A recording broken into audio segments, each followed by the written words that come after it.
ASCSU representatives.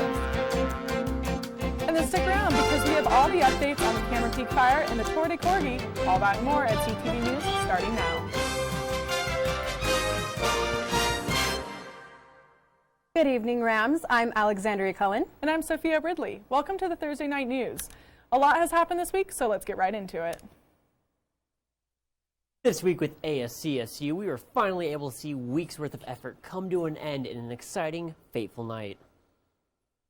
Rams, tonight was an amazing night. We got to see the ASCSU candidates who got elected after weeks of campaigning. They stood out here and they tabled, we saw them at the debates, and now we get to see your voices heard as your elected candidates make changes that they want to see on campus. If you've been on campus at all lately, you've definitely seen it. The tabling, the chalk art, all of it.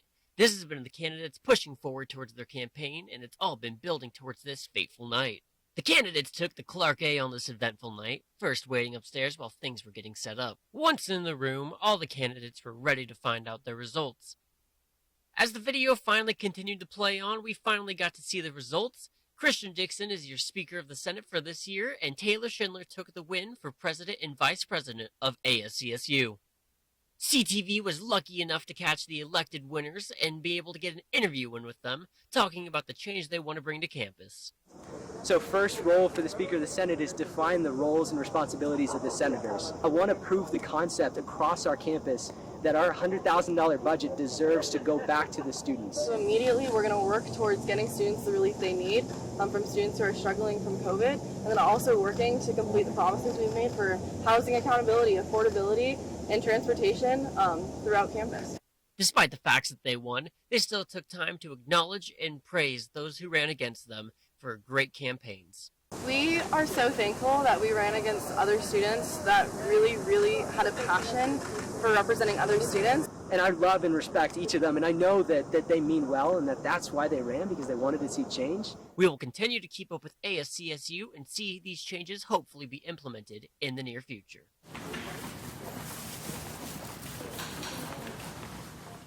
With our new elected officials now here to put their best effort into ASCSU, we're looking towards hopefully a new exciting chapter for the campus. As you've seen over the past few news segments, we have been closely watching for information on the Cameron Peak Fire. Tonight we are here to bring you an update. As of 7:30 Wednesday evening, the blaze is at a standstill, remaining at nearly 103,000 acres, with an increase of 2% containment, which totals fire efforts on hold at 8%. Helicopters full of water and retardant were emptied over the flames, specifically near the northeast edge of the flare, otherwise known as the Thumb area. Corey Carlson, the fire planning operations trainee, spoke, saying he hopes to be able to announce within 24 hours of the containment of the finger section, which broke out less than 2 weeks ago. According to Carlson, achieving this would be a huge win. Larimer County and Fort Collins have made a deal to buy a combined 3,500 acres of land for $3.5 million. The cost of the land is being covered by multiple groups, including Fort Collins Natural Areas, Larimer County Natural Resources, Great Outdoors Colorado, and Friends of Larimer County Parks and Open Land. Fort Collins and Larimer County will be buying this land to be open space and allow the conservation of Hawk Canyon Ranch and Red Mountain Trails. The deal is expected to close October 16th. Fort Collins City Manager Darren Atterbury has signed declarations putting in place a water restriction. Starting in October, Fort Collins residents can expect a decrease in water usage as the city gets ready to put restrictions in place. The city's water shortage action plan outlines everything water related and how it will be impacted. The water restrictions will mean that the residents can no longer water their lawns. The city is putting these restrictions in place as the city is expecting over 35% water shortage. Residents will be able to water trees and food-producing gardens either by hand or drip systems. Fines for breaking the water restrictions can range anywhere from $50 to $1,000, according to the Water Shortage Action Plan. Larimer County has just approved a federal grant of $8.6 million for improvements to both Horsetooth and Carter reservoirs. This grant will be used to improve the infrastructure to the reservoirs, like parking lots and roads. These improvements come as popularity and traffic increase due to a rise in the use of Horsetooth Reservoir. Horsetooth Reservoir plans on re-engineering and repaving an entrance to the South Bay. The parking lot at the South Bay will also be repaved and stripped. Plans will be worked until they can be improved in 2023, and construction will take place from 2024 until 2026. Emergency response agencies such as the Northern Colorado Fire Departments have teamed up to create a faster system to respond to those in need. This system shows resources from all departments, including what dispatchers and emergency vehicles are within a close range of your GPS location. This system comes after a 2-year teamwork with close Northern Colorado communication centers. Chief Jeff Swabda of Fort Collins Police Service said in a Facebook post, "The regional system will make us better informed, more efficient, and a safer Larimer County community." Thanks to efforts by staff and students, the Rec Center has remained open for the fall 2020 semester. Colorado State University has put many precautions into place this semester due to COVID. One notably different operation is the Campus Rec Center. They lowered the building capacity to 175 people and no longer allow certain memberships or daily drop-in guests.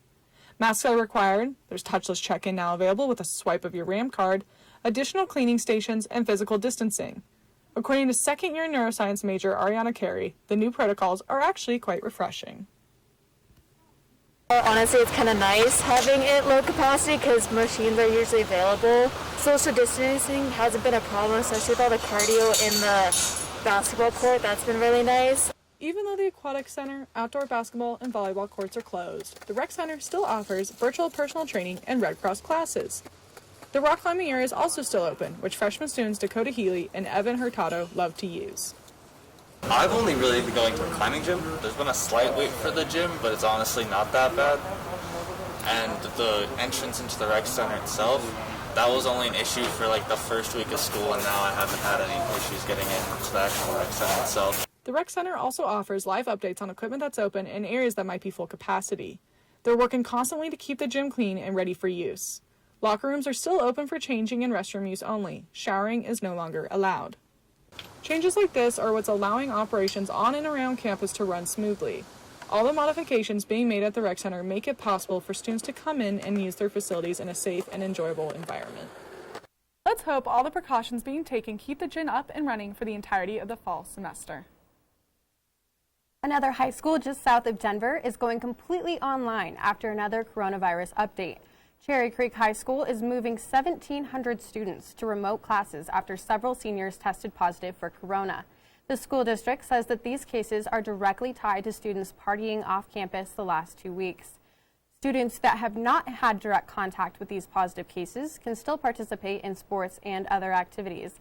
This comes after Littleton High School, Heritage, decided to move classes completely online for 2 weeks after the third of its staff were quarantined. This year marks the 75th anniversary since the end of the Holocaust, but for Fort Collins resident Joe Rubenstein, it marks his 100th birthday, which was yesterday. Fort Collins Mayor Wade Troxel announced on Sunday that September 16th is officially Joe Rubenstein Day. Rubenstein survived multiple concentration camps, including Auschwitz. He lost his mother and his 4 siblings in 1942.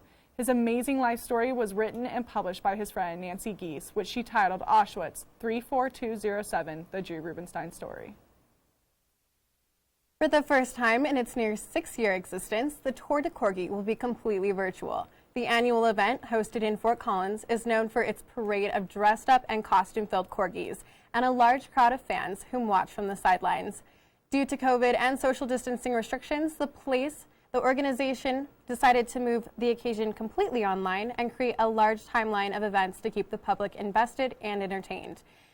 Those who will enter will be featured on social media live in an online event on October 3rd. For more information on the upcoming festivities, visit tourdecorgi.org. Pinball Jones, located on Campus West, is shutting down.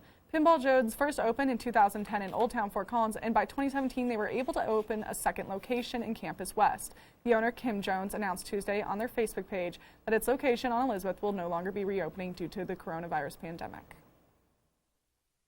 The voluntary evacuation order in Stratton Park area has been lifted today as a crew working on the containing of the Cameron Peak fire. The area is considered to be from Stove Prairie Landing south along County Road 27 to County Road 44H and east to include Stratton Park. Stratton Peak is just one of the many areas of Fort Collins that have had either a mandatory or voluntary evacuation order. For more information on what these areas have in evacuation orders, go to nocoalert.org. This includes our news segment tonight. Stick around to see what's happening in entertainment with Angel Cooper up next.